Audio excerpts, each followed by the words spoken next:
ce qui se passe, c'est simple. Il y a une explosion de l'offre en France. Dû au JO. Entre autres, en effet, mais partout. Airbnb a vachement investi dans une campagne de marketing sur la facilité de devenir hôte sur la plateforme. Il y a l'effet JO complètement, ce qui fait qu'en effet, le business a continué de croître sur la plateforme, mais il est partagé par beaucoup plus de monde.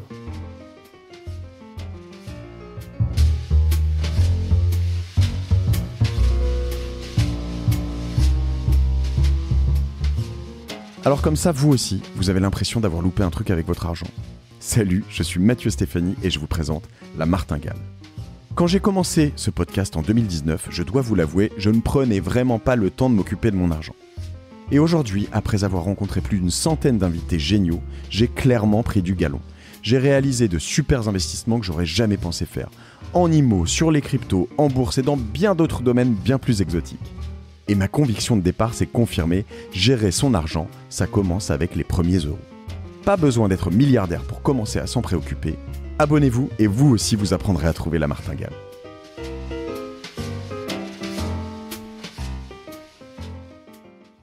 Salut tout le monde, je suis hyper content aujourd'hui de recevoir Adlène Djekiref, qui est le manager France de Guesty. Toi, tu es un ancien aussi de Airbnb, c'est tout frais en fait, tu as quitté Airbnb Absolument, depuis le 31 décembre dernier. Très bien. Super intéressant. C'est cool en fait d'avoir... on a dû peut-être échanger avec des gens d'Airbnb. Moi, je trouve que cette boîte est assez cool. J'imagine que toi aussi, tu y as passé un bon bout de temps. C'est un exemple dans les startups. Mais comme beaucoup de startups ou beaucoup de boîtes qui grossissent, finalement, c'est difficile de parler avec des gens de l'interne parce que soit tu es accrédité, soit tu l'es pas. Soit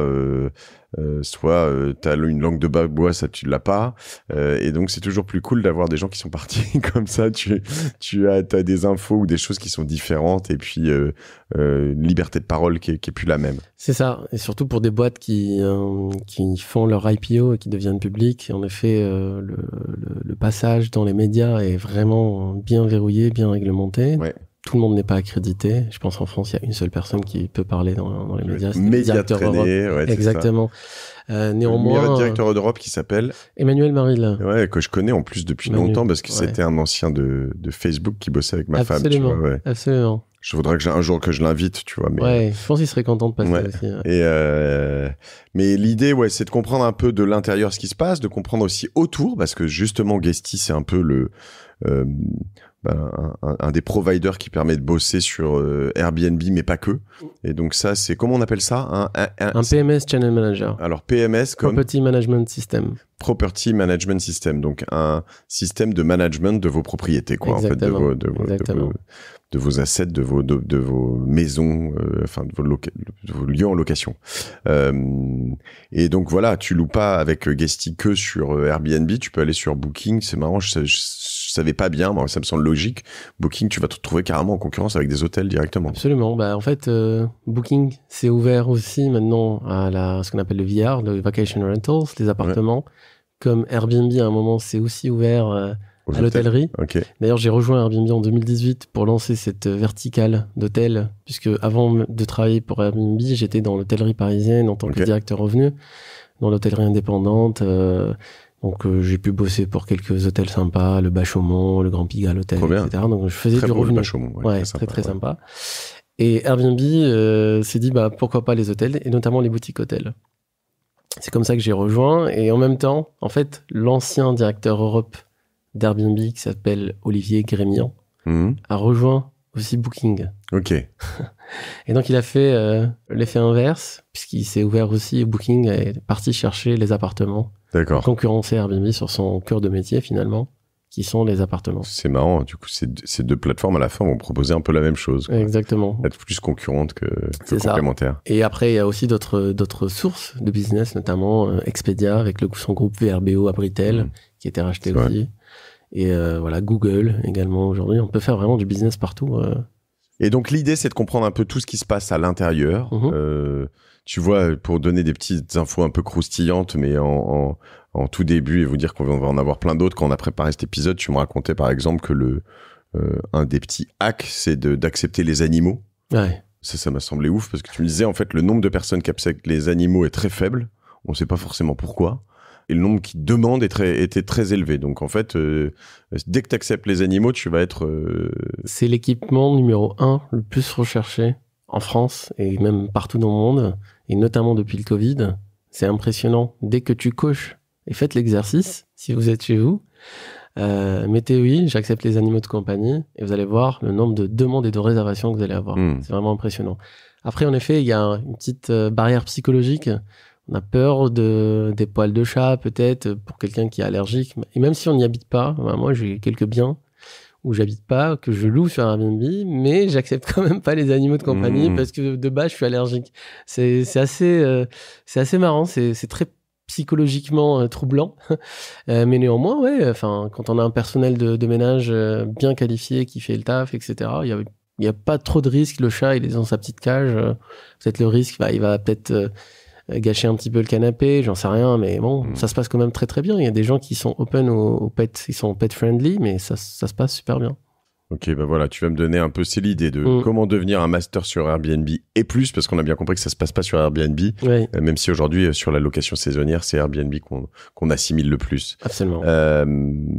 L'idée là-dedans, c'est qu'il y a quand même en fait, on parle souvent d'algorithmie dans beaucoup de plateformes comme, je sais pas, les réseaux sociaux principalement, ou Google, t'essayes toujours avec le référencement naturel, ce qu'on appelle le SEO, ou aussi la manière de comprendre les algorithmes sur Instagram, faut poster 10 stories par jour, il faut bien mettre le hashtag, il faut mettre t'as des vagues comme ça, les algorithmes évoluent. Ça fonctionne pareil, on est d'accord sur Airbnb, il y a des appartements qui sont présentés, pas présentés, enfin des lieux, et alors en plus c'est pas pareil sur toutes les plateformes.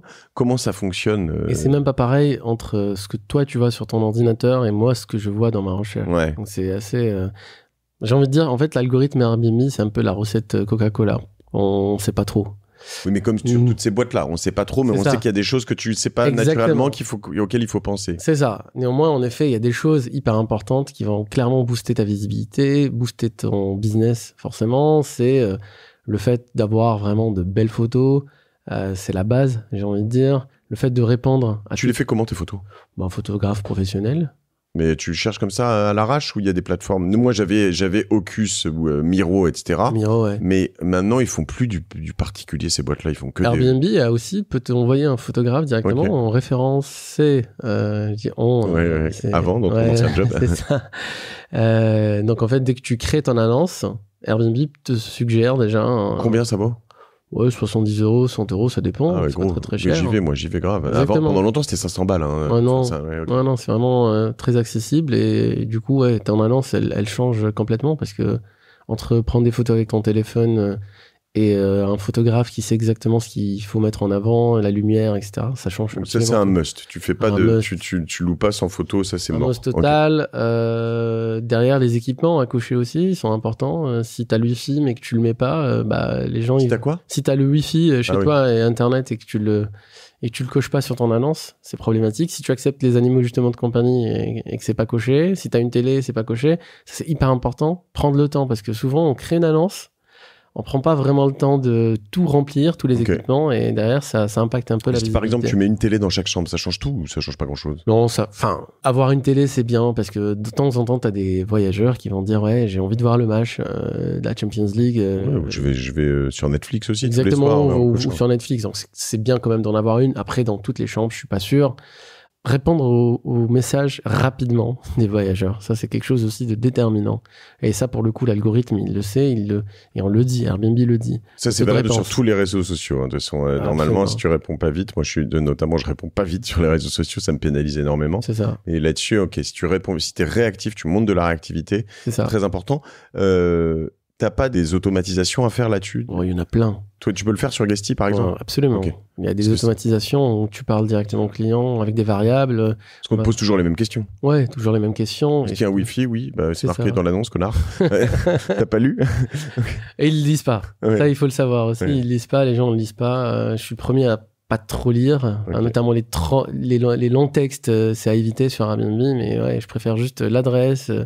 L'arrivée, elle se fait comment ? Il y a quelqu'un, il y a une boîte à clés, il y a le code et basta. Après, comment faire fonctionner la machine à café, je peux me débrouiller. Mais il y a des gens qui donnent un peu trop de détails. Bon. La boîte à clés, c'est très important ? Enfin, l'arrivée autonome est de plus en plus privilégiée.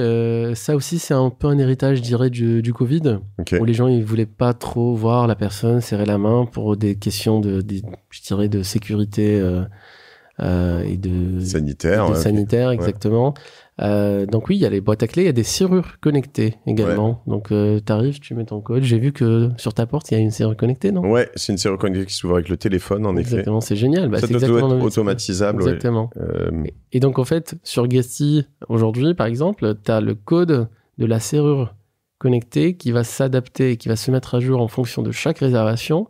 Et donc, comme tu as déjà automatisé ta communication avec le voyageur, à la réservation, il y a un message qui part la veille en disant « Mathieu, t'arrives demain, voici l'adresse, voici ton code à toi, qui d'ailleurs expire le jour de ton départ, par exemple. » Et la serrure, ok. Et ça, c'est compliqué à installer. C'est branché sur pile, ça doit être branché sur secteur. C'est branché sur pile. Il y a des bonnes piles qui ont une année d'autonomie, etc. Ouais. Donc, il y a plein de providers sur le marché aujourd'hui. T'en as à recommander là-dessus, par exemple? Bah, il y a des Nuki, Teddy, t'as des Iglo Home aussi, qui font des serrures et des boîtes à clés aussi digitales. Ok. Donc, voilà. Et tu me donneras un peu des noms, parce que les serrures connectées, c'est pas mal quand même. Nuki, c'est aujourd'hui un peu leader. Finalement, tu te dis, est-ce que vraiment, si tu mets une boîte à clés avec le même code tout le temps, tu vas vraiment avoir des gens qui vont revenir? Ça arrive? Ça arrive, je pense pas, surtout quand tu fais beaucoup de voyageurs internationaux, etc. Mais il y a quand même un petit risque. Quand on tient son logement, on préfère quand même donner un code par voyageur. Ouais. Et donc la boîte à clé digitale, elle le permet. La boîte à clé physique, elle le permet pas. La boîte à clé digitale, elle te permet d'ouvrir la boîte avec une clé physique dedans. C'est pas un truc que tu fais avec ton smartphone. Mais le code que tu fais, il est digitalisé. Ok. Donc il est régénéré pour chaque voyageur. Très bien. Donc t'as pas besoin d'aller sur la boîte à clé physique et changer le code à la main. Voilà. Ok. Et après, les choses qui changent là-dessus, c'est, je sais pas, il faut mettre une bouteille de vin, un panier de fruits, des choses comme ça. La moindre petite attention est la bienvenue pour le voyageur, et surtout pour un voyageur qui pourrait faire face à une insatisfaction, à une mauvaise expérience. Ça peut arriver, c'est un métier d'humain, il faut pas l'oublier. Moi, j'arrêtais pas de le rappeler quand j'étais chez Airbnb. T'as des property managers, donc des gens ou des conciergeries ou des multipropriétaires qui, parce qu'ils ont un beau logement dans le Triangle d'Or, par exemple à Paris, pensent que c'est bon, ils ont le rythme. Mais j'arrête pas de leur répéter que on fait de l'humain. Donc un voyageur qui vient, il arrive des États-Unis un matin à 6h, son vol arrive à Paris à 6h du matin, son check-in il doit le faire à 15h.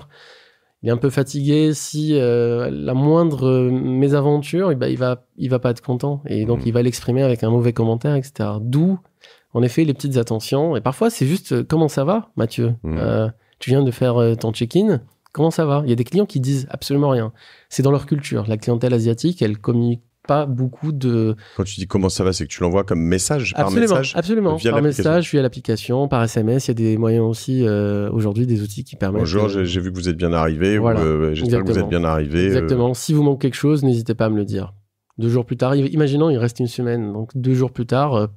pendant son stay, j'envoie un deuxième message. Voilà, j'espère que tout se passe bien, etc. Et rien que ça, voilà, c'est déjà une valeur ajoutée. On humanise. Il risque de te répondre, quoi. S'il te répond... S'il répond, il faut faire le métier. C'est pas juste faire de la location saisonnière, c'est pas juste mettre une annonce et encaisser de l'argent, en effet. Alors, juste explique-moi les différentes couches qu'il y a, parce que toi, tu es un PMS, j'ai bien compris, Property Management System. Il y a par exemple les CMS, Content Management System, donc ça, c'est que des choses comme WordPress, il y en a quelques autres. Il y a des LMS comme le Learning Management System, je sais pas si tu connais ça, mais donc ça, c'est ce qu'on utilise, Thinkific. Il y en a 2-3 autres comme ça pour des formations que j'ai fait récemment, comme l'étincelle, pour apprendre à entreprendre. Et après, tu as donc ces PMS, et tu as différentes strates. Tu m'as parlé de property manager, de concierge. C'est des choses différentes, c'est la même chose? Ouais, c'est à peu près la même chose. En fait, une conciergerie, un property manager, c'est quelqu'un qui gère plusieurs logements pour des propriétaires. Il peut être aussi multipropriétaire, il gère ses propres logements. Oui. C'est pas lui qui gère les interactions avec les gens, qui envoie les messages et qui dit ça s'est bien passé? Ça peut être lui, parce que c'est aussi automatisé, mais ça peut être aussi, je suis propriétaire de cet immeuble-là, je le donne à une conciergerie parce que j'ai absolument pas envie de m'en occuper moi-même. Et cette conciergerie, elle gère des biens de propriétaires et elle prend sa commission de 20%, un peu ce que tu fais avec ton agence. Mais elle prend la conciergerie. Est-ce que c'est elle qui répond aux messages elle fait tout. Ok. Ouais. Le propriétaire ne fait rien. Il encaisse son argent. 20% quand même. 20%, 25%. Il y en a même qui prennent 30%. Après, il y en a qui prennent 10%. Parce que ça va dépendre du type de ton bien. Si c'est une résidence principale, comme le rappelait Bassel dans ton épisode il y a une semaine, je pense. Ouais. Résidence principale, c'est 120 jours. Donc, mais si tu as un local commercial, donc un meublé de tourisme qui a été déjà transformé, légal 100%, en plus il est beau, donc tu peux louer 365 jours, là tu as des conciergeries qui veulent absolument l'avoir, et là tu peux négocier, tu peux être entre 10 et 12% de commission. T'es pas à 20, 25. Extra. Donc, property manager, concierge, c'est à peu près la même chose. Ouais, c'est pareil. Éventuellement, ce que tu peux faire, l'autre truc, c'est dire... je gère la relation commerciale, les échanges, mais je veux pas y aller. C'est-à-dire, je gère ça. Tu vois ce que je veux dire. Je veux pas faire ni le ménage, ni les draps, ni ça. C'est possible. C'est clairement possible. Clairement, aujourd'hui, avec la techno qui est disponible, si tu as un logement ou 10, c'est absolument pareil. Ce dont tu as besoin, le nerf de la guerre dans l'industrie de la location saisonnière, c'est le ménage. Il n'y a pas autre chose. Quand tu es un peu tech, donc tu as un channel manager, un PMS, qui te permet justement d'être un peu sur toutes les plateformes, d'automatiser tes messages avec tes voyageurs, d'automatiser tes messages avec ton personnel de ménage. Ton personnel de ménage reçoit son planning de ménage tous les jours sur son téléphone, etc. Ils savent très bien dans quel logement ils vont aller faire le ménage, tout ça. En fait, il n'y a pas grand-chose à faire finalement de ta part. Et ça, là-dessus, on est d'accord, t'achètes même plus les draps et tout, hein. C'est eux qui le font. Si tu passes par une société en effet de ménage spécialisée, en effet, tu fais absolument rien. C'est eux qui louent soit justement les draps. Il y a des sociétés aussi comme Elise, par exemple, qui font ça. Elise ? Ouais. C'est le géant aujourd'hui qui fournit tous les hôtels. C'est pas Elise, hein. Elise. Ouais, exactement. L-I-S, comme ceux qui font dans les restos, on les voit. Ouais, ils font tout. Et je pense qu'aujourd'hui, ce que j'ai appris récemment, c'est que ils ont tellement de business qu'ils prennent plus justement de nouveaux clients. Notamment à Paris. C'est énorme leur business. Et alors, il y en a, t'en vois d'autres ménage Airbnb. Le plus connu, c'est Elise, ouais. Oui, Casa. Tu vois, là, ils mettent, quand je tape ménage, Elise France, location de draps pour location courte et longue durée. Exactement.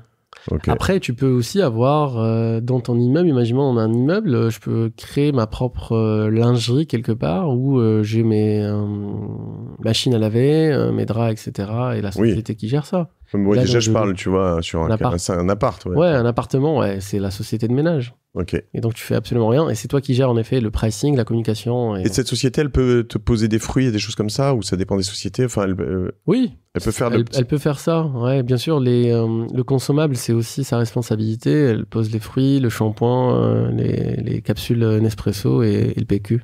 Ok. Donc toi, normalement, t'as vraiment rien à faire. Et ils font quoi ? Ils passent, ils te font une photo, ils te montrent que c'est bien fait ou même pas ? Non, il n'y a pas besoin. Si tu le veux, ils peuvent te les envoyer. La photo, ils te l'envoient seulement si peut-être il y a un problème, une chaise cassée, suite à un voyage précédent.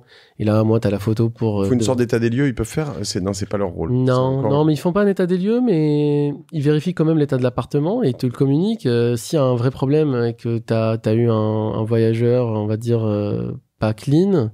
Alors moi, tu sais que tu vas pas lui mettre un super commentaire sur la plateforme et tu pourrais même demander un remboursement pour un deep cleaning à Airbnb ou au voyageur directement. Ok. Le ménage, tu le factures ?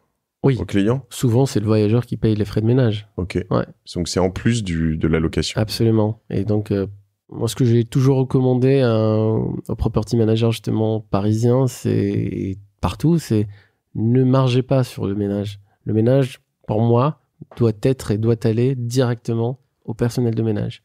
Si vous voulez les garder motivés, si vous voulez les garder concernés, que c'est vraiment leur boîte, c'est un métier très ingrat, il faut pas oublier. Alors là, si vous avez du personnel de ménage qui bouge entre les rues parisiennes, etc., le tout n'est pas dans un immeuble.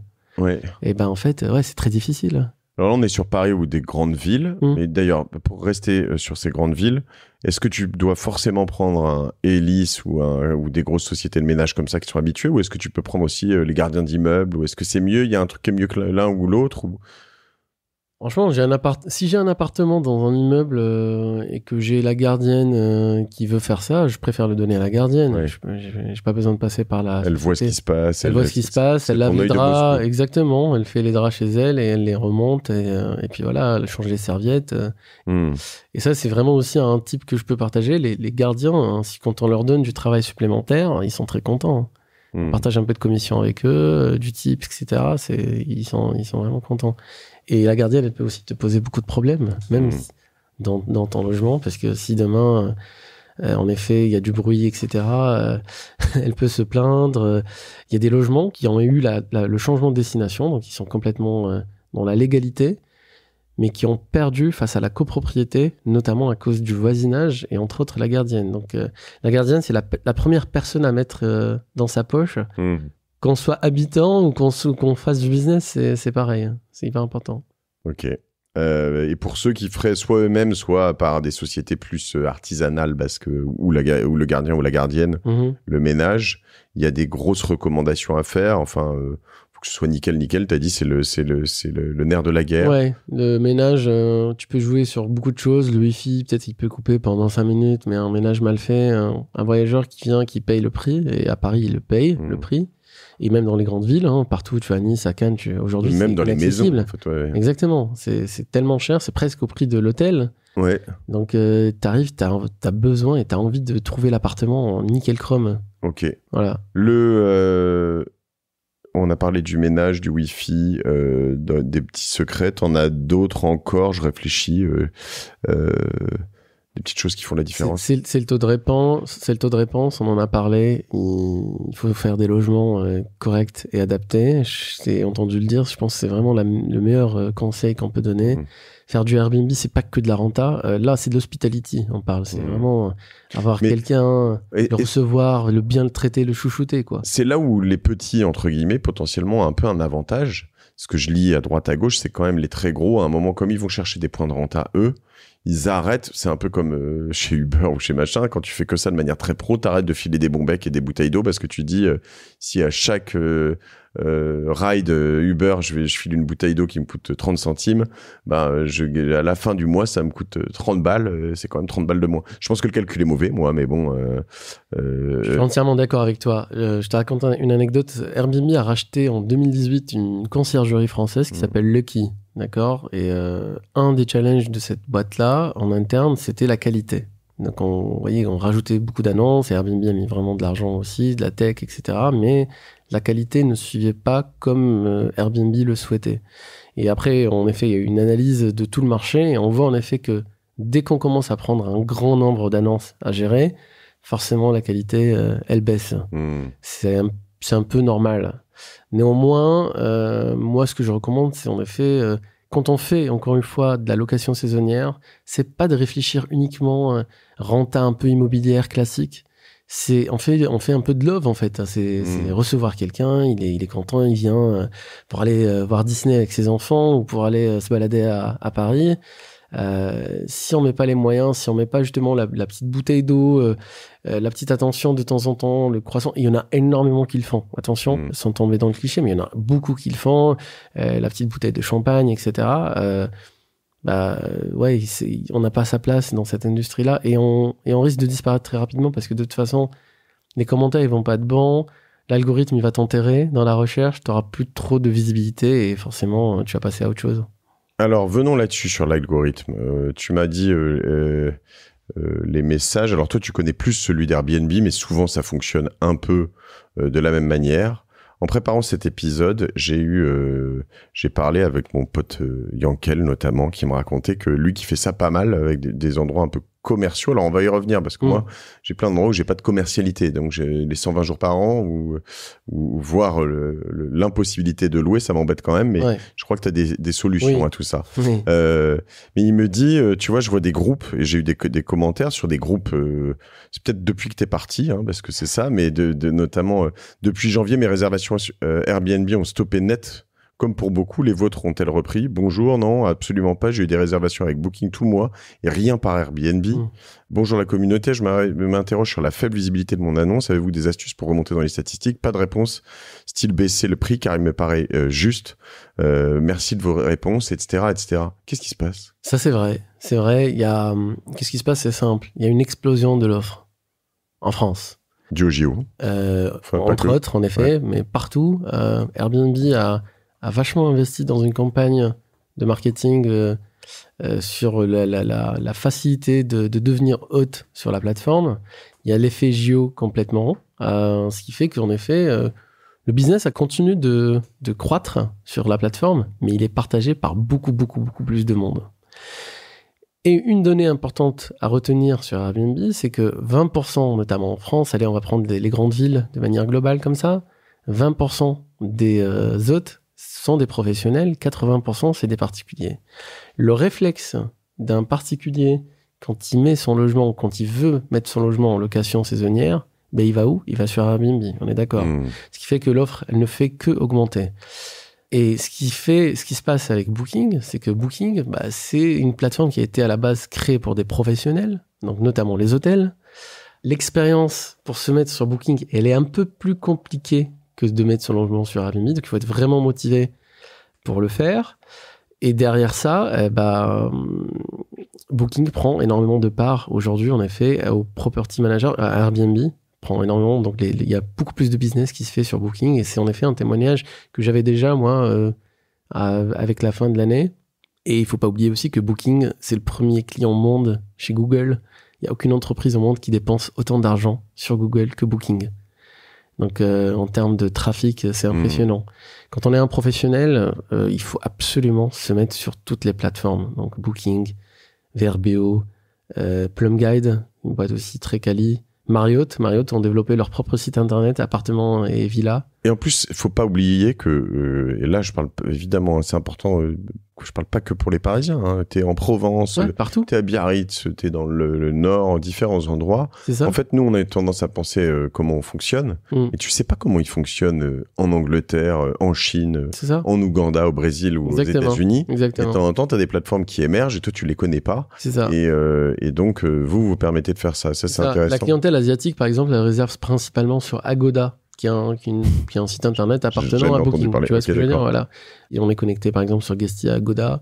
La clientèle américaine, et notamment qui utilise le programme de fidélité de Marriott, 60% de leurs réservations du site Villa and Apartments de Marriott, c'est sur le programme de fidélité Bonvoy. Okay. Et c'est 90% d'Américains. Et ça, pareil, tu vois, aujourd'hui, les gens n'ont pas le réflexe de se mettre un peu sur ces plateformes-là. Tout le monde ne réserve pas sur Airbnb, forcément, mais c'est une réalité aujourd'hui que la part du gâteau est partagée par beaucoup plus de monde que dans le passé. D'où la baisse de business pour certains. Ok, donc si t'es un particulier, faut peut-être aller te dire, je vais faire le mouvement inverse et je vais aller me mettre sur les plateformes professionnelles, sachant que les professionnels sont venus se mettre sur les plateformes de particuliers. Et il y a de plus en plus de particuliers qui commencent à se cross-lister, donc à se mettre aussi en effet sur ces plateformes-là, parce qu'ils cherchent la rentabilité également. Je reviens sur les manières de se différencier, peut-être remonter dans les algos. Est-ce que ça change pas? Tu vois, on parlait un peu de la qualité. Tu me disais finalement, quand tu professionnalises, à un moment, tu vas forcément baisser en qualité. Je suis pas forcément d'accord parce que finalement, là, il se trouve que je te racontais au One-to-One Monaco. J'avais la chance d'être là-bas. On est logé dans des hôtels exceptionnels, à l'hôtel de Paris, à l'Ermitage. J'étais à l'Ermitage là, au Fairmont. Enfin, tu vois. Et donc, quand tu vas dans des hôtels de luxe, des 5 étoiles luxe, je veux dire, ils ont pas baissé trop en qualité, quoi. Non. Et en l'occurrence, est-ce que ça peut être intéressant? Alors, faut savoir à peu près où tu te places. C'est-à-dire qu'en effet, si t'es très cheap et que tu loues très très peu cher, à un moment, en effet, tu vas pas mettre du savon à Aesop partout. Mais j'imagine, et puis en effet, offrir des chocolats et une bouteille de champagne parce que ça marche pas. Mais comment est-ce que ça change si tu fais un peu l'extra mile, que t'as un bon et la question en plus là-dedans, c'est est-ce que ça change d'une population à l'autre? Est-ce que pour les Chinois et les Japonais, il faut mettre quelque chose de différent que pour les Américains et les Sud-Américains? Est-ce qu'il y a des petites choses à savoir comme ça, ou tu fais le basique français Le basique français et le basique surtout international, c'est déjà d'équiper et d'avoir un logement irréprochable. Et donc, je repense encore une fois à ce que tu disais. Enfin, quand tu fais des travaux et que tu veux faire de la location saisonnière et que tu as envie de capter une clientèle vraiment haut de gamme qui reste et qui réserve et qui soigne ton logement, qui le dégrade pas, etc., il faut mettre les moyens. Se démarquer, c'est absolument le mot. Avoir la clim, par exemple. Ah ouais, la clim, ça change tout. Ça change absolument tout. En loc, ça change tout. Les étrangers, tous les Américains. C'est qu'à Paris, c'est pas facile de mettre de la clim. C'est très compliqué. Ouais. Après, il y a des petites solutions, mais la clim, c'est vraiment déterminant. La clim, tu t'exploses en visibilité. Absolument. Ouais. Non, c'est vraiment un game changer. Clim, pet, enfin les animaux. Clim, pet friendly, un espace de travail dédié. C'est hyper important, de plus en plus important, et c'est aussi un héritage du Covid, pour le coup, avec les gens qui font maintenant du monthly stay sur Airbnb. Okay. Tu en parlais tout à l'heure, mais grosso modo, depuis le Covid, chez Airbnb, on avait observé une explosion des séjours supérieurs à 30 nuits. Ah, on y vient. On y vient. Et ces séjours-là, c'est ce que je disais, l'héritage du Covid, à savoir télétravail quasi garanti pour toutes les boîtes US et de plus en plus de boîtes françaises aussi, un peu partout. Donc, ça permet une circulation plus facile entre pays. Et, allez, je prends mon vol, je vais à Berlin, je vais faire 1 mois et demi. Voilà, et je peux faire mon taf sans souci.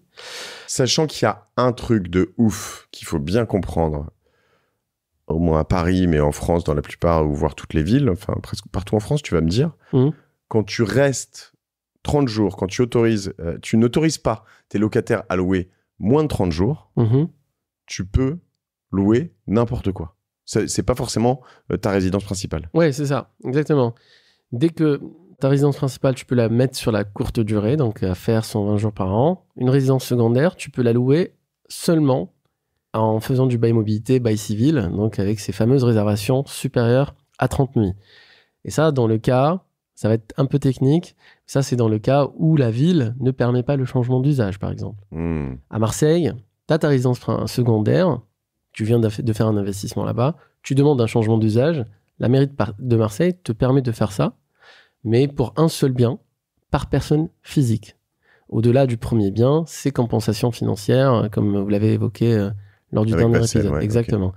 Mais quand je peux vraiment pas faire de la location saisonnière, comme à Paris, par exemple, sur un studio, une résidence secondaire que j'ai acheté, la seule solution pour moi d'être sur ces plateformes-là, notamment sur Airbnb, c'est de faire du bail mobilité, bail civil. Alors, ce que tu appelles bail mobilité, bail civil, c'est ce qu'on appelle la moyenne durée. La moyenne durée. Tu ne fais pas de la courte durée. Absolument pas, tu n'as pas le droit. De toute façon, au moment où tu crées ton annonce sur Airbnb, le produit, il va te demander un numéro d'enregistrement que tu n'as pas. Ouais. Et là, tu vas te dire, je demande une exemption en bail mobilité. Et là, ton annonce, elle passe automatiquement à minimum stay, une durée minimale de séjour de 30 nuits. Ok. Voilà. Alors, je te prends cet appart que j'en ai déjà parlé ici, qui est en fin de travaux là. En fait, je me disais, c'est mort, je vais le louer donc il fait 80 mètres carrés, 3 chambres, dans le 18e. Il y a un truc qui est peut-être pas cool, c'est qu'il est 5 et 6 sans ascenseur. Mais je me disais, je vais le louer normalement à des jeunes actifs ou des choses comme ça. Là, ça change tout. C'est-à-dire que je peux me dire, en fait, si je le loue avec un minimum de 30 jours, j'y vais. C'est possible, ça. Clairement, c'est aujourd'hui 20% du business des nuitées à Paris, c'est des réservations supérieures à 30 jours. Ok. Voilà. Et je peux pas me faire retoquer Non, c'est absolument légal. Tout à fait légal. Ok. Voilà. Si tu fais le bail mobilité, c'est des réservations entre 1 et 10 mois. Et le bail, qu'est-ce qu'il me l'a dit ? C'est Airbnb, ça ? Non, tu as des modèles, en effet, donnés par Airbnb directement sur le site d'Airbnb. Guesty, ou je sais pas, vous le faites, vous, non ? On fait pas la gestion des bails. En revanche, des baux, pardon. Et en revanche, tu peux prendre un modèle que tu peux intégrer dans Guesty et l'envoyer directement. Et le client, il le signe, DocuSign, etc. Il te l'envoie. Ouais. Ok, bon, écoute, on va regarder ça quand même. Bail mobilité, ça c'est vraiment exceptionnel parce que ça change tout. Ouais. Et alors, quelle est la rentabilité là-dessus ? Tu loues quand même moins cher qu'à la nuitée. Tu loues moins cher que la courte durée, bien évidemment. En revanche, c'est bien meilleur que sur la longue durée, sur le long terme, quoi. Ça, c'est évident. Et comment je sais là-dessus? Il y a des outils aussi, c'est ça, pour savoir combien faut louer. Il y a des outils, il y a en effet AirDNA où je peux avoir une idée de ce qui se loue déjà sur Airbnb. Mais attention, quand tu reprends la donnée que je t'ai partagée, à savoir 20% des gens qu'on voit sur la plateforme, c'est des professionnels équipés, qui ont des revenus managers, etc. Et 80%, donc l'écrasante majorité de la plateforme, c'est des particuliers. Des particuliers qui vont pas professionnaliser leur pricing. Donc, ça, tu le proposes pas sur Guesty? Si, on le propose. Ce qu'on appelle du yield management. Donc, le yield management, c'est ce qui fait que dans des avions, selon le jour, la demande, la probabilité de remplissage, etc., tu vas payer, ton voisin va payer 25 € le billet que toi, tu as payé 572 €. Quoi. Bon. C'est exactement ce que je faisais avant de rejoindre Airbnb. Et ça, tu peux le proposer automatiquement sur Guesty ou pas? Automatiquement aussi sur Guesty. Donc, c'est-à-dire que les prix qui sont affichés sur mon bien, je sais pas exactement ce que c'est vous qui décidez. Tu détermines un prix minimum, un selling price, donc un prix plafond, un prix plancher, et derrière, Guesty va l'adapter en fonction de la demande, en fonction des données qu'on observe. Il y a beaucoup de solutions qui font ça. Nous, c'est intégré directement. Ok. Et en effet, donc ça te donne une idée un petit peu de combien tu vas pouvoir louer ton logement. Mais encore une fois, là où je mets des attentions, c'est si AirDNA me met que mon logement se loue, pourrait se louer à 1500, je vais pas forcément mettre mon logement à 1500. Je pourrais peut-être aller chercher un peu plus parce que je suis un professionnel et que je sais que la haute saison à Paris, septembre, octobre, c'est hyper important. Il y a la Fashion Week, etc. C'est la rentrée.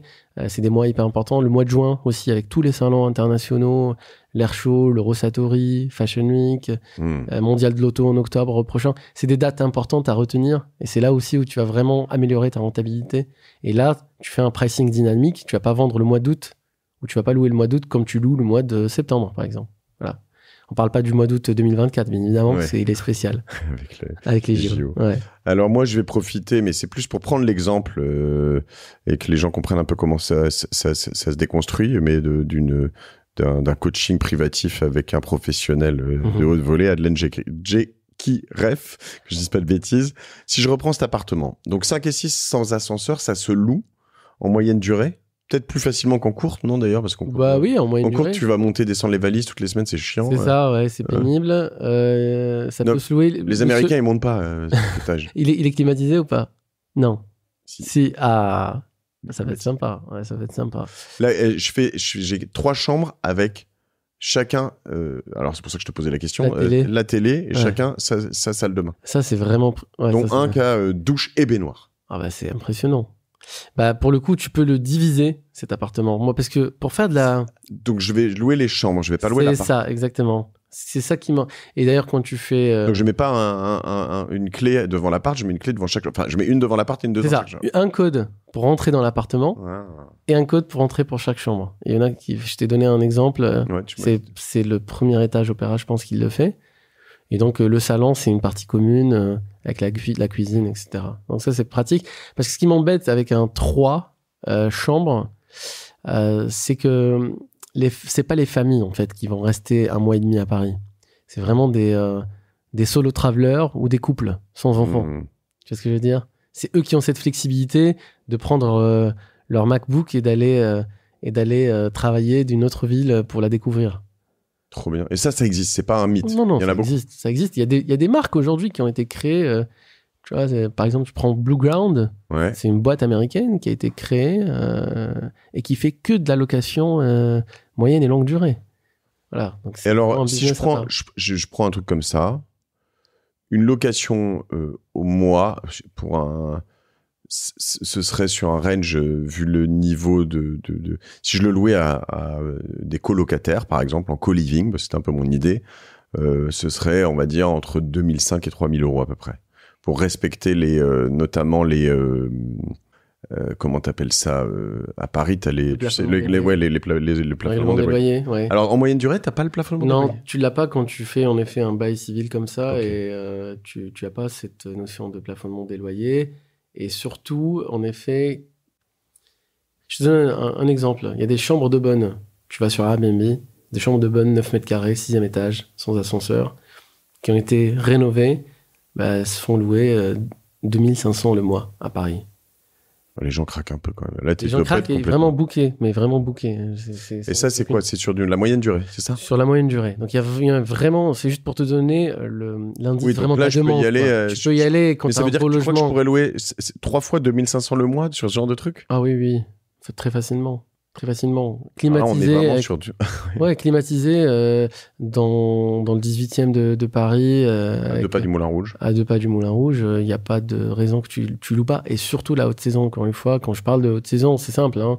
La haute saison, elle commence avril-mai, avec les ponts de mai et Pâques, avec tous les Américains et les Allemands qui viennent aussi. Juin, très événementiel. Juillet, à partir du 14 juillet, ça se calme énormément. Tous les Parisiens partent et mettent leur logement. Et après, dès le mois de septembre, ça reprend la folie. Septembre, octobre, et voilà. Donc, c'est des mois où tu peux vraiment te faire plaisir. Et c'est là l'essence même du yield, c'est que tu peux augmenter ta marge sur les mois où tu as cette opportunité-là et les baisser sur les mois. Parce que c'est ça. En revanche, si tu fais, je simplifie, mais tu dis 3 000 € par mois, qu'il y a des mois où tu es full. T'es full, tu prends, mettons, 7005, tu fais ça 5 mois de l'année, mais que le reste est vide. Ouais. À la fin, tu t'emmerdes, je sais pas, mais à remplir, rentrer, sortir, location, etc., pour avoir le même chiffre d'affaires à la fin de l'année. C'est ça. C'est pas ce qui arrive, tu dis, toi? Non. Et puis, tu viens d'évoquer un autre point, c'est l'opérationnalité de faire de la location monthly, en tout cas moyenne durée. C'est franchement hyper agréable, parce que le voyageur, tu le vois ou tu lui parles une fois à son arrivée. Tu peut-être te prendre ses nouvelles pendant son voyage. Tu peux même envoyer une femme de ménage faire... T'es obligé de l'envoyer toutes les semaines. Toutes les semaines pour garder en effet ton appartement dans le meilleur état et le récupérer dans les meilleurs états. Tu peux l'imposer, ça? Tu peux dire tu peux l'imposer. Tu peux l'imposer. Okay. Tu peux l'imposer. Tu peux même le pricer. Voilà, c'est obligatoire et ça coûte tant. Ouais. Parce que je tiens à mon logement et le récupérer dans un parfait état. Et c'est tout, en fait. T'as pas, en effet, les messages, la valise, etc., le check-in, le check-out. S'il reste 2 mois, moi, là, par exemple, à Courbevoie, j'ai un appartement que je loue en monthly stay. J'ai récupéré la fille d'une directrice régionale de chez Ikea, qui fait des travaux chez elle et qui voulait mettre sa fille dans les meilleures conditions parce qu'elle passe son bac. 7 mois. Tous les premiers, je reçois mon virement sur mon compte, aucun problème, aucun souci. Elle a sa quittance qui part automatiquement. Enfin, je fais absolument rien. Voilà, donc c'est génial. Donc, entre ça et faire de la courte durée, je préférerais plutôt ça. Bien sûr. Alors après, la courte durée, bon, comme je disais, moi je pourrais pas puisque c'est une résidence secondaire. Oui. Alors après, il faudrait essayer de passer en commercialisation. C'est une résidence secondaire, la mienne aussi. Ouais. Voilà. L'idée, en revanche, j'essaie quand même de faire le calcul, le manque à gagner sur de la courte durée, sur un 80 mètres carrés bien placé à Montmartre. J'imagine que la nuit, ça se loue bien 500 €. Ouais, avec un 6 couchages, très très facilement. Ouais. Sachant que je peux même mettre un couchage dans le salon, ce que je ferais pas dans ce cas-là en moyenne durée, ça sert à rien. Non, ça sert absolument à rien. Ouais. Donc mettons peut-être un peu plus, 600. Franchement, ouais. Très facilement, tu peux même aller chercher en effet 650, donc, 700. Ok, et t'as un taux de remplissage de combien Ouais, tu peux aller chercher 90% facilement à Paris, en courte durée. Ok, donc t'es à 600 fois... 600 fois 28, c'est ça, en gros? Là, tu fais de la courte durée, on est d'accord. Ouais. Tu fais donc... 600 fois 28, là j'ai 16 800. Déjà, on fait 365 fois 0,90, t'es à 328 fois, on a dit 600. T'es à 197 000. Par an? Ouais, t'es à 200K. Ok, je vais peut-être réfléchir. Non, mais là, je peux pas. Ok, donc là, si je fais ça, et si je compare en moyenne durée, selon toi, on est dans de l'estimation. Hein, pour ceux qui nous écoutent, on n'est pas dans de... Mais donc, on a dit quelque chose qui pourrait être à 7005 par mois à peu près. Ouais. Peut-être, c'est pas que les gros mois, ça? Non, c'est pas tous les mois, mais tu peux t'en sortir, je pense, en effet, entre 5000 sur les 3... J'ai considère pour le coup comme 3 appartements. Okay. Hein. C'est 3 chambres, mais c'est 3 appartements. Ouais, entre 5000 et 7000. Facile. Donc, on va prendre le mot 6000 par an. Ouais. 6000 par mois. 6000 par mois. Et je fais x12 ou je fais x12. Ok, donc je suis à 72 000. C'est quand même beaucoup moins. Ouais, c'est beaucoup moins que la courte durée, ça c'est évident. C'est évident. Mais ça reste meilleur que si tu louais un meublé à quelqu'un. C'est le double. C'est le double, voilà. C'est exactement ça. Et c'est complètement légal et c'est aussi, tu peux le mettre si tu fais du LMNP au réel, c'est absolument normal. Enfin, il n'y a pas de contrainte Tu fais du LMNP Ouais, au réel. absolument. Ouais, bien sûr. De location meublée non professionnelle. Non J'ai fait professionnelle, des ouais. épisodes là-dessus si vous n'avez pas suivi. Ok. La moyenne durée, ce que je retiens, bon, le Wi-Fi, c'est évident. Je l'avais même mis pour mes locataires, moi, en longue durée. J'avais même L'espace de travail, un bureau dans lequel on peut travailler, pas juste une table dans laquelle on mange, mais un vrai bureau. Ouais, ça, je l'aurais pas. Enfin, je l'aurais dans le salon. Dans le salon, ouais. Peut-être deux bureaux dans le salon, ça peut être sympa. Ok, après j'essaie de réfléchir à des trucs. Imagine si je vais dans la précision, mais soyons jusqu'au boutiste. Si j'ai 3 chambres différentes, s'il va y avoir une forme de rotation, si j'impose le ménage toutes les semaines, l'homme ou la femme de ménage vient toutes les semaines, fait le ménage dans les 3 chambres, les parties communes. Mais par exemple, ce qu'il y a dans le frigo, ou toutes ces choses-là, comme s'il y a une rotation, tu fais quoi? Tu mets des règles, tu dis, le vendredi, je vide le frigo, faites attention, parce que sinon tu finis avec des vieux trucs dans le frigo au bout de 6 mois, tu vois. Désolé d'être penser à mes années d'étudiant en résidence universitaire où chacun avait une sorte d'étage dans le frigo pas con. dédié. C'est ce qu'il faut faire. Ouais. Exactement. Un coup de couleur, des post-it dans le frigo. Je pense que c'est quelque chose qui est très facilement manageable. Ok, ce que je retiens aussi, c'est de pas aller que sur Airbnb et d'aller sur des plateformes tierces. Ouais, absolument. Quand tu fais de la moyenne durée, il faut être aussi sur Se Loger, sur PAP. On met l'annonce et on la garde. Et tu vas avoir aussi beaucoup de contacts et des sociétés qui peuvent. J'ai une anecdote. J'ai un ami qui voulait vendre. Il voulait vendre son appartement à Nanterre il y a 3 semaines. Il n'a pas eu énormément de visites. Et qu'est-ce qu'il fait? Il crée l'annonce sur Airbnb. Il la met justement en moyenne durée. 3 réservations le même jour.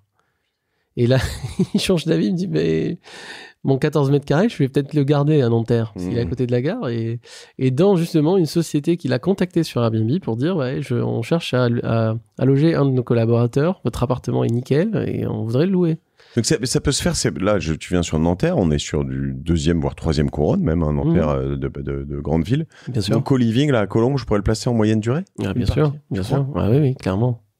À Colombes, t'es à côté de la Défense, t'es pas très loin. Hein. Non, pas très loin. Ouais. Donc non, il y a 10 chambres à gérer, c'est un cauchemar, non? Non, ça va. Si t'as des gens qui les gèrent, quoi. C'est ça. Tu mets quelqu'un, il les gère, c'est juste de la gestion, hein. C'est pas très compliqué. Après, la demande, elle est là. C'est qu'il faut savoir. Après, tu peux test and learn, hein. Au lieu de je peux en mettre la moitié. Exactement, tu mets 2-3 chambres et en moyenne durée et tu vois ce que ça donne.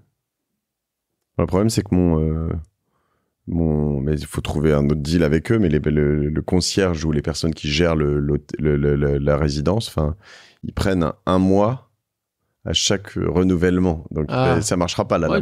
Tu leur feras un autre business model avec la commission. On trouvera autre chose. C'est ça. Surtout si on gagne plus, ils seront contents. Quoi qu'il arrive, on peut-être 5%, ils vont être contents. Qu'est-ce que tu as appris de toutes ces années chez Airbnb, d'autres choses? Est-ce que des choses dont les gens se rendent pas compte? Pendant longtemps, par exemple, on me disait que c'était Paris la plus grosse ville au monde. C'est toujours le cas? Ouais. Et la France, c'est le 2e pays, c'est ça? 2e pays. T'as des stats, des choses un peu, je sais pas, ou des titres. Les stats, elles sont aujourd'hui un peu publiques, mais tu vois, par exemple, il y a 3 mois, je pense, il y a eu Airbnb a annoncé avoir acquis plus de 1 million d'annonces sur toute la France. Donc ça, c'est un fait. Donc c'est vraiment une plateforme. Le business domestique en France, il est surpuissant aussi chez Airbnb. Les Français utilisent Airbnb pour voyager en France. Tu avais posé une question à Bassel aussi qui m'a interpellé, à savoir s'il y a des maires qui sortent un peu du lot, qui disent on est un peu le chat noir, on va faire tout le contraire de ce que fait ou de ce que pourraient faire des grandes villes comme Paris, par exemple. Eh ben, il y en a plein. Dis-toi qu'il y en a énormément des maires très Airbnb friendly parce que déjà, ils récupèrent la taxe de séjour payée par les voyageurs que Airbnb collecte et reverse aux mairies. C'est important, collectivité locale.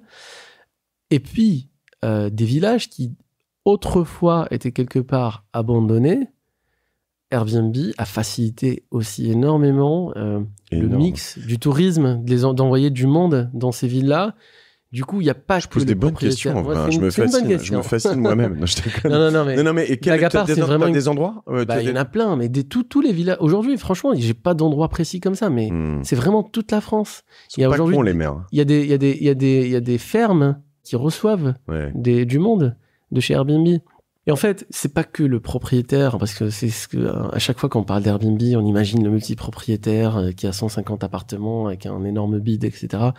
et qui veut juste sucer le sang des voyageurs, ou même qui retire du logement du parc d'habitation. C'est pas tout le temps le cas. Il y a le propriétaire qui gagne de l'argent, mais il y a le boulanger aussi qui vit de cette activité. Bien sûr. Tu vas à Biarritz, tu vas parler de Biarritz, mais Biarritz, l'hiver, qu'est-ce qu'il y a à faire à Biarritz?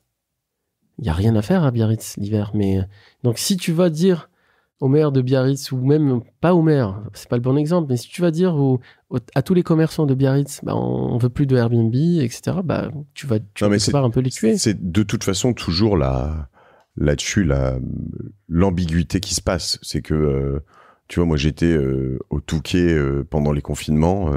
Il y a 1 ou 2 fois où des gens, tu vois, des commerçants étaient un peu vénères parce que il y avait des Parisiens qui étaient là au Touquet.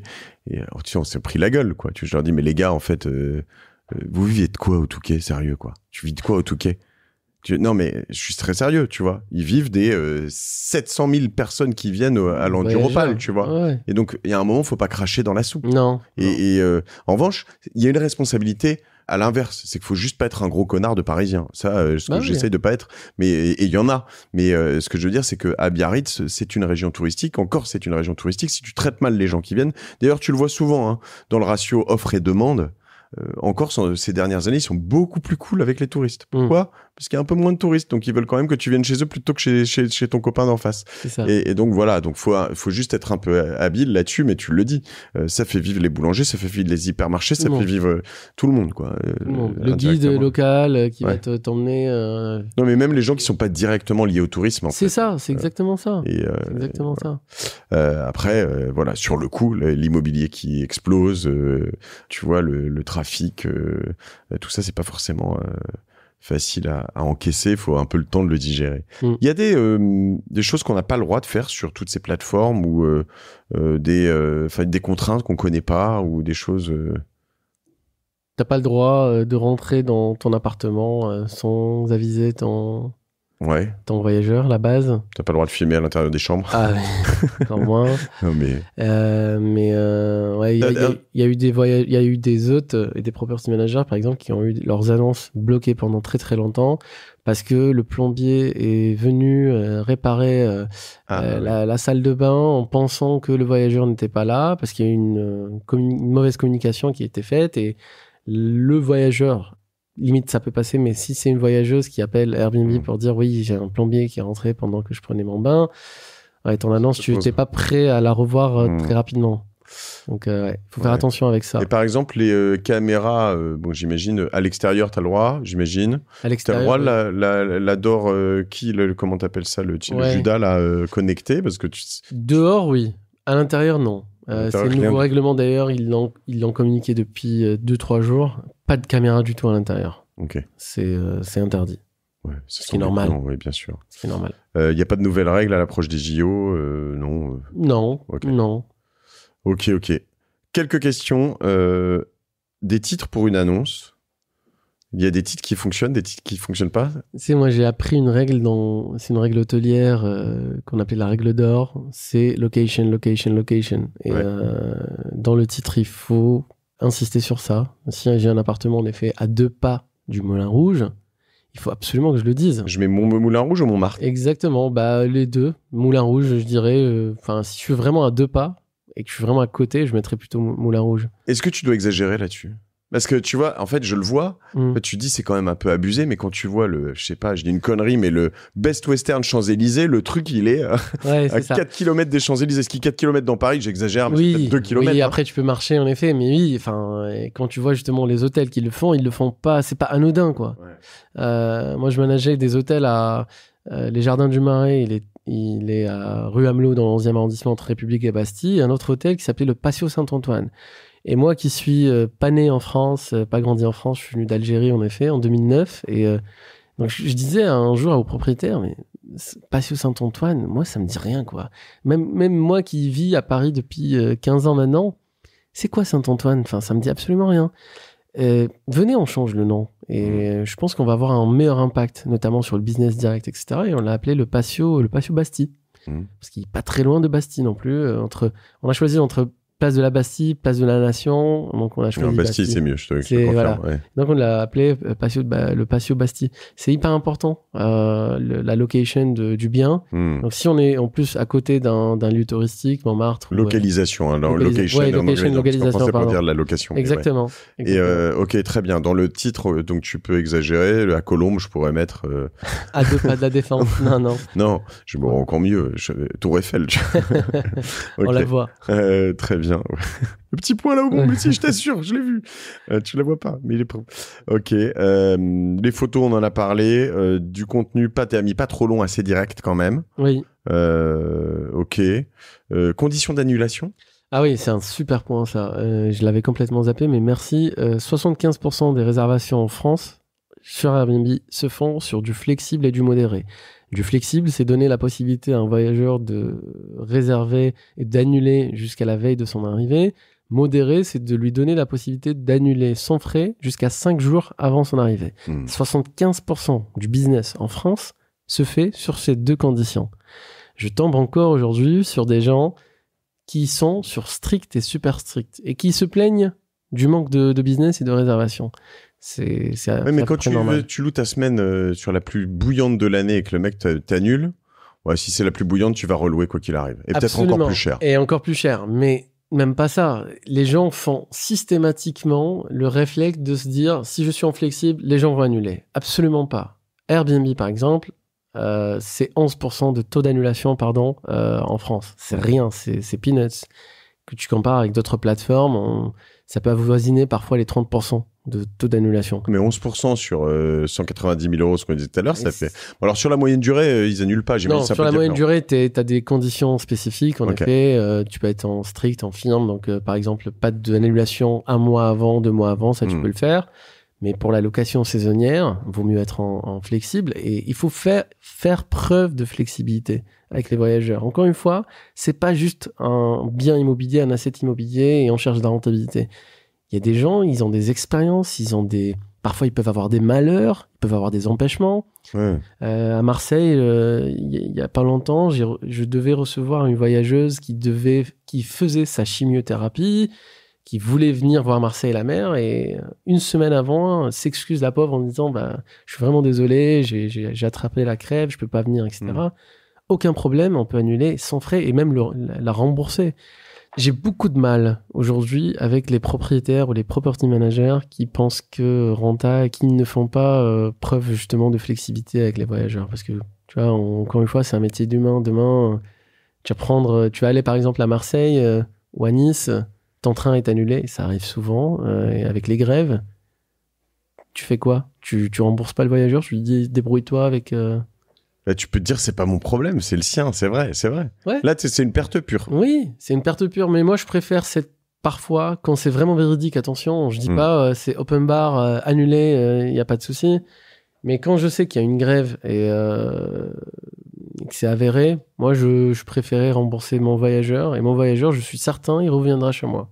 Okay. C'est une vision un peu plus long-termiste que juste, j'ai mon chiffre et j'ai mon virement qui rentre chez moi, même si le client n'est pas là. Très clair. Machine à café, c'est le minimum, bouilloire, j'imagine. Ouais. Et tu fournis le café, par exemple ? Ouais, les capsules, un minimum, quoi, pour les premières nuits, les premiers jours, et après... Tu fais capsule, tu fais pas du café en grains dans les machines Jura ou de Longhi, là ? Alors, ça me fait penser à une discussion que j'ai eue hier avec quelqu'un qui gère 10 biens à Saint-Germain-des-Prés et qui me racontait avoir reçu une Suédoise qui remplissait sa tasse d'eau et qui la mettait en dessous de la machine Nespresso en appuyant sur le bouton et en attendant que le café découle, sauf qu'il n'y avait pas d'eau. Donc, elle avait du mal à gérer cette machine Nespresso. Donc, je te laisse imaginer le gars qui vient de je ne sais quel pays et qui va vouloir gérer ta machine un peu plus complexe à grains. Donc moi j'éviterais. Ok. Récemment j'ai loué un truc, je pense pas être passé d'ailleurs par une plateforme mais au ski, ce qui m'a un peu vénère, c'est qu'il n'y avait pas de sel, poivre, huile d'olive. Tu vois, il y a des trucs des bases. Ouais, ça c'est les bases de cuisine en effet. Il y a même un filtre sur Airbnb avec ça. Donc c'est important de les avoir. Ça coûte rien. Poivre, sel, huile, gel nettoyant, etc. Donc ça, c'est vraiment les bases et il faut absolument les avoir. Quand on fait de la moyenne durée aussi, il faut avoir des équipements un peu plus... pas complexe, je dirais, mais par exemple, la machine à laver, le sèche-linge, c'est hyper important de l'avoir dans l'appartement. Évidemment. Parce que le client, il va vivre chez toi. C'est plus du tout le même comportement. Et d'ailleurs, on avait fait une analyse en interne chez Airbnb où on avait analysé les commentaires sur le même logement quand c'est de la courte durée et quand c'est de la longue durée. Et ça change complètement. Ou parfois, t'as le voyageur qui se plaint parce qu'il n'a pas pu recevoir un colis qui s'est fait livrer chez lui. Ouais. La machine à laver, je te disais, c'est important. Quoi d'autre, hein. Le bureau, l'espace de travail, on en a parlé. Et voilà, c'est tout. Ok.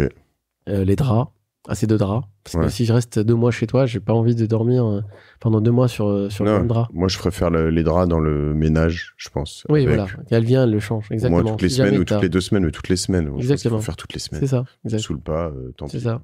Ça vaut combien, le ménage, d'ailleurs, tu sais ou pas?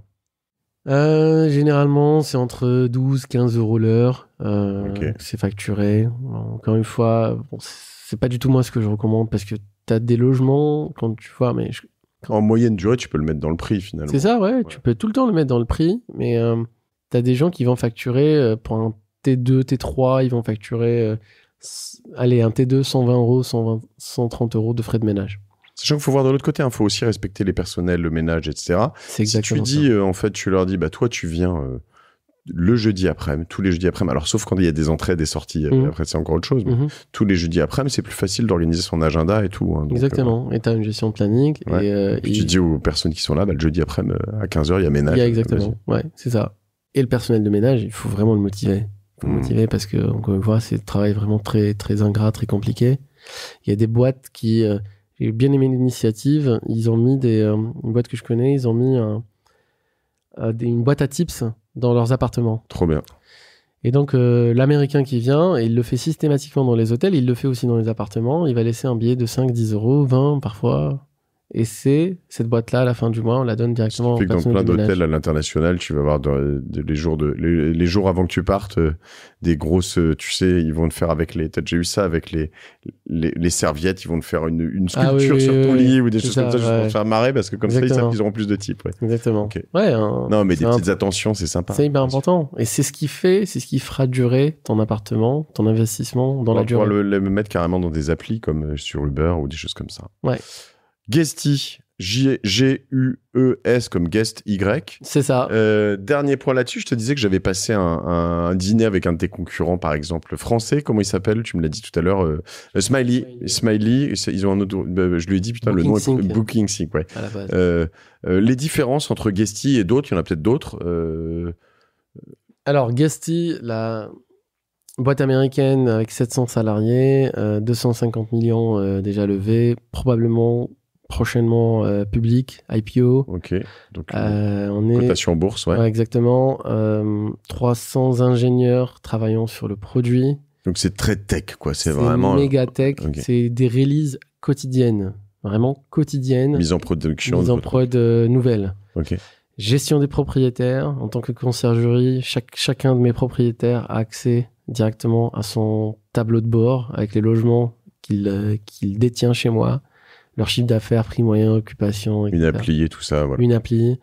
Gestion de mon personnel de ménage avec un planning qui est envoyé tous les matins par email ou directement sur leur appli également. La personne, elle voit Ok, tous les c'est ménages vrai. à faire.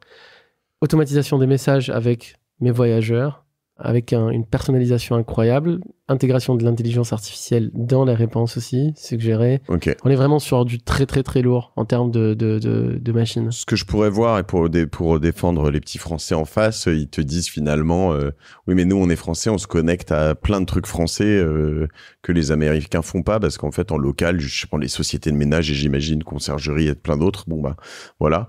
C'est vrai? Qu'est-ce que t'en penses? Quels sont leurs avantages? Non, leurs avantages, c'est l'avantage concurrentiel, je dirais, principal, c'est la langue. Mais ces boîtes-là, internationales, notamment Guesty, quand on a décidé de venir sur le marché français, on se donne aussi les moyens d'aller conquérir ce marché-là. Comme Airbnb versus Abritel. Exactement, Okay. c'est exactement ce qui s'est passé. Donc le site internet va bientôt être en français, je pense que c'est dans 2 semaines. Okay. Le produit a déjà été traduit en français. On va certainement ouvrir bientôt une entité en France. On va recruter du monde, etc. Donc on y va vraiment à fond. On a récupéré les plus gros property managers en France aujourd'hui de par la taille sans les citer. Donc, y aller, ouais, donc en fait, ça commence à te, voilà, la concurrence, elle va s'intensifier. Okay. S'intensifier, pardon. Tu aurais une promo à faire pour mes auditeurs qui voudraient utiliser Guesty ou pas? Ouais, avec plaisir. Je pourrais leur offrir 1 mois gratuitement. D'ailleurs, j'ai un lien que je t'enverrai juste après par email. Il n'y a pas de code sinon Martingale? Sinon, vous passez sur le... Non, on n'a pas de code. Lamartingale.io, vous allez sur le site de La Martingale, sur la page de cet épisode, donc avec Adlen Jekiref. Et puis, voilà. Dernière question. Alors déjà, on peut te suivre sur LinkedIn, on peut te suivre un peu partout. Si on peut ouais, je poste souvent sur LinkedIn. Je suis en effet très actif. Et puis t'as d'autres activités? Tu t'accompagnes des gens aussi qui veulent? Ouais, j'accompagne des gens. Je fais du conseil pour les investisseurs, pour les propriétaires d'immeubles, etc. justement dans la location saisonnière. T'as l'air de bien connaître, donc on peut te contacter sur LinkedIn. Ouais, absolument. Ok. Et dernière question finalement qui m'est venue aussi sur pas mal de plateformes, quand tu utilises, je pense aux réseaux sociaux, des outils tiers pour poster, on te pénalise parce que on préfère que tu utilises parce que notamment tu vas faire du multiposting partout, etc. On va se dire il est pas assez dédié à Airbnb. On te donne une prime si t'es full Airbnb notamment. C'est pas le cas là? Est-ce que t'en es sûr, toi qui viens des deux côtés? Ouais. C'est une excellente question parce que il y a des partenaires à la base en effet qui étaient exclusifs à Airbnb. Et jusqu'à pas longtemps, il n'y avait pas vraiment une poire à leur donner, ou en tout cas un avantage concurrentiel. Je sais qu'en ce moment, ils sont certainement en train de travailler sur quelque chose comme ça. Mais en effet, ça n'existe pas. Autre chose aussi à savoir sur cet aspect, c'est que quand tu es cross-listé sur Airbnb, il y a 2 business models en fait. Quand tu es hôte. Le premier, si tu mets juste ton logement sans passer par une API comme la nôtre, comme Guesty, tu payes une commission de 3% à Airbnb sur chaque réservation, et le voyageur paye aussi des frais de dossier ou des frais de voyage, jusqu'à 15%, ce qui fait à peu près 18% pour Airbnb. Okay. Néanmoins, quand tu passes par une API, quand tu es tagué professionnel, c'est tout pour toi, ce qu'on appelle le host only fee ou le zéro guest fee, donc il n'y a pas de frais pour le voyageur, et c'est 15% uniquement pour l'hôte. Ok. Maintenant, est-ce que ça va pénaliser l'hôte en termes de visibilité, etc. Le seul risque, je dirais, oui, si jamais je suis toujours booké par d'autres plateformes, donc j'ai moins de disponibilité et sûr. Forcément l'algorithme il va pas me spotlight, il va pas me mettre en avant. Parce que sur mon calendrier, là par exemple, moi si je te prends mon cas à Paris, j'ai un meublé de tourisme en face du Hoxton. Et le mois d'avril est booké que par Booking. Ouais, donc Airbnb, ils savent pas que c'est booké ailleurs. Exactement, il est fermé. Exactement, c'est pas dispo. Et il est pas dispo. J'ai pas envie de le montrer à mes voyageurs, ce bien-là. Donc en fait, c'est un peu le risque que tu as avec les plateformes quand tu es cross-listé un petit peu. Mais c'est pas mal de jouer un peu, d'éviter la position de force d'un seul acteur. Et ça, tu peux le faire tu peux commencer à te dire je vais le faire solo et d'être sur toutes les plateformes solo, mais déjà poster partout c'est chiant. Alors gérer partout au quotidien, aller dire ah bah non finalement là c'est fermé, ah bah sinon finalement il a annulé donc c'est rouvert. Les doubles de réservation. Ouais, l'enfer. T'as pas fermé Booking, t'as pas fermé Airbnb, t'as une réservation sur les 2 plateformes. Comment tu fais pour annuler, pénalité, remboursement, etc. Allez, on a passé le temps parce que c'était passionnant. Adlen Jekiref sur LinkedIn, suivez-le. Sur Guesty aussi, allez-y. Je vous mets le lien aussi pour utiliser un mois offert, c'est trop cool. Je vous rappelle que je touche rien là-dessus. Peut-être que tu m'en offriras quelques-uns en plus. Avec plaisir, si tu viens. Et ouais, je testerai. En tout cas, ça m'a donné très envie de faire de la moyenne durée. Je suis même quasi convaincu d'y aller pour tester. Je ferai un débrief un jour. Merci Adlen, merci beaucoup. De rien, merci à toi. Je pensais pas que je pourrais encore en apprendre là-dessus, mais c'est bien. Il y a encore de beaux jours pour la Martingale. Merci pour l'invitation. Un petit mot pour toi, Mathieu. La Martingale, franchement, je suis hyper content de passer aujourd'hui parce que je t'écoute et je te suis depuis bien longtemps. Et en fait, pour moi, c'est devenu presque une école, quoi. Parce que quand on n'a pas le temps, et tu vois, moi, j'ai pas fait des grandes écoles parisiennes, je suis venu de l'étranger avec mes études, etc. Mais j'ai énormément appris aussi sur la martingale. Donc peut-être tu réalises pas aussi l'impact que tu pourrais avoir, mais c'est vraiment excellent ce que tu fais. Et voilà. Et d'où cette envie de venir partager ce que je sais. Parce que voilà, quand on apprend, il faut aussi donner quand on reçoit. C'est trop sympa. Ça me touche vraiment. Ça me fait des frissons. Et c'est vraiment tout ce que je veux, et dire à tout le monde qu'en fait, moi non plus, j'ai pas fait une grande école. Je viens de Cherbourg et pas d'Algérie. Mais en vrai, sous plein d'aspects, c'est un peu pareil. Je veux dire, tu t'es pas exposé à toutes ces choses-là, et se dire qu'en fait, tu peux vivre une vie smart, libre, en allant t'inspirer, en écoutant plein de choses. Moi, j'ai la chance d'être en face de toi, mais vous êtes aussi avec nous dans vos oreilles. Donc, si c'est votre cas, voilà, partagez ça, parce que il n'y a plus de barrière pour tout ça. Il n'y a plus de barrière. Tu peux venir de n'importe où, de n'importe quel milieu social, n'importe quelle géographie. Allez, la barrière, c'est encore la langue. Et ça va sauter bientôt avec l'IA. Donc, il y en a plus, et ça fait évoluer ce monde dans plein de sens, dans la bonne direction. Donc, merci, ça me touche beaucoup. Avec plaisir. Et puis, si c'est votre cas, partagez ça à vos potes, jeunes, moins jeunes, et puis qu'on soit de plus en plus sur la martingale pour aller chercher des nouveaux horizons, s'ouvrir de nouveaux horizons. Merci beaucoup, Allen. Salut tout le monde. À plus. Ciao.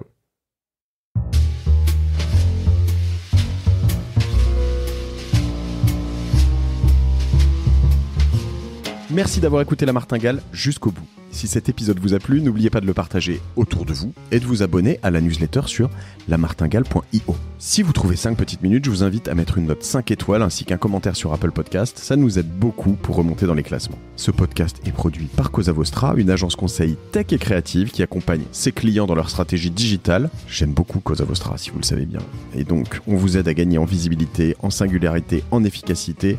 Contactez-nous, on va faire de votre strat digital un truc incroyable. Je remercie toutes les équipes pour la production, et on se retrouve la semaine prochaine pour un nouvel épisode.